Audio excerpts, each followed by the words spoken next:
प्राणी पक्ष्यांना माणसाचा लळा लागला की ते माणसांसारखं वागू लागतात। पोपट माणसासारखं बोलतो हे आपण अनेकदा पाहिलेलं आहे, पण माणसाला हाक मारणारा हुशार आणि चतुर कावळा कधी पाहिलाय का?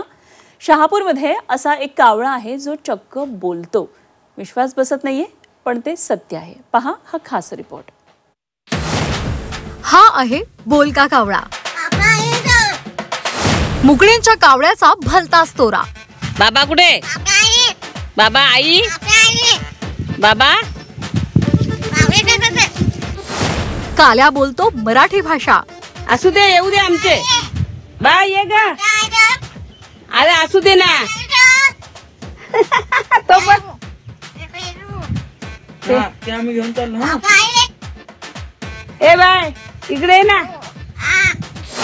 बघितलं कसा चुरू बोलतोय?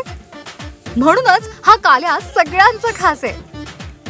भाषेमुळे माणूस संवाद साधतो। बोलणारा पोपट आपण पाहिला असेलच, पण बोलणारा कावळा मात्र पहिल्यांदाच पाहिला असेल। हा काल्या फक्त बोलतच नाही तर नकला पण करतो।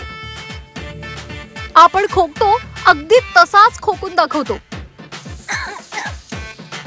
त्याला दूषणं दिली तर तोही लगेच उत्तर देतो। बाबा कुठे? बाबा बाबा कुठे? बाबा आई बाबा। पाहुण्या गेल्या आई बा। शहापूर तालुक्यातल्या गारगावामध्ये मंगल्या मुकणे यांच्या मुलांना 3 वर्षांपूर्वी हा कावळा सापडला। त्यांनी मायेनं त्याची काळजी घेतली आणि त्यानंतर या कुटुंबाचा त्याला लळाच लागला। तेव्हापासून कावळा त्यांच्या घरातच राहू लागला, त्यांच्या सोबतच खाऊ पिऊ लागला। कुटुंबातले सदस्यच नाही तर त्यांच्या कोंबड्या आणि कुत्र्यांना सुद्धा तो हवाहवासा वाटतो।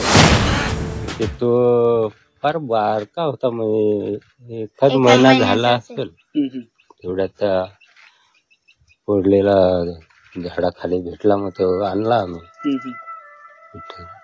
मग ठेवला, तो झाला थोडा मोठा झाला, मग हिंडायला लागला। मग बोलतो ना, काय करता, कुठे चालले, हट, आई बाबा ताई।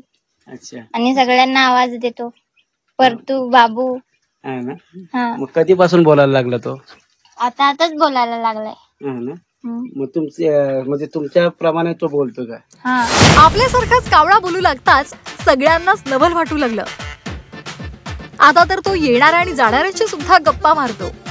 तो खांद्यावर बसतो, हिंडतो, जातो, परत येतो, बसतो अंगावर, जवळ हिंडतो आमचे। तुम्हाला आवाज कधी देतो तो? कसं कधी पण सकाळचे उठला ना का मग आवाज देतो तो। संध्याकाळचे जसा त्याला मूड त्याचा झाला तसा आवाज देतो। काय आवाज देतो? सगळ्यांना आवाज देतो। इकडून माणसा जातात त्यांना पण दादा काका असा सांगतो। थांबतात, त्याच्याशी बाता करतात, मग तो पण त्यांना बाता करतून सांगतो। गेल्या 2-4 महिन्यांपासून हा काल्या म्हणजेच हा कावळा तिथल्या माणसांची बोली बोलू लागलाय। घरातल्या सर्वांना नावानं हाक मारतो। ऋणानुबंध असतात, म्हणूनच अनेकदा माणसं असोत वा प्राणी पक्षी आपल्या त्यांच्याशी एक अतूट नातं जुळतं आणि त्यामुळे या काल्याचा लळा सगळ्यांना लागलाय। सध्या तरी काल्याची बोली शहापूरकरांसाठी आकर्षणाचा केंद्रबिंदू ठरली आहे। एखाद्या प्राण्याला ज्यावेळेस वाचा फुटते, तशा प्रकारची वाचा ह्या कावळ्या या पक्ष्याला फुटलेली आहे आणि तो सध्या या कुटुंबात सगळ्यांचे नावाने आवाज देतो। काका, मामा, दादा, ताई, दीदी अशा प्रकारचे एकदम स्पष्टपणे तो आपला उच्चार करून त्यांना हाक साथ घालतो। आणि ही नवल सध्या या परिसरात एक कौतुकाचं किंवा अशा प्रकारची घटना असल्यामुळे या ठिकाणी बघ्यांची गर्दी व्हायला लागलेली आणि त्याला बघण्यासाठी परिसरातील लोक येऊ लागलेले आहेत। उमेश जाधव, झी मीडिया, शहापूर।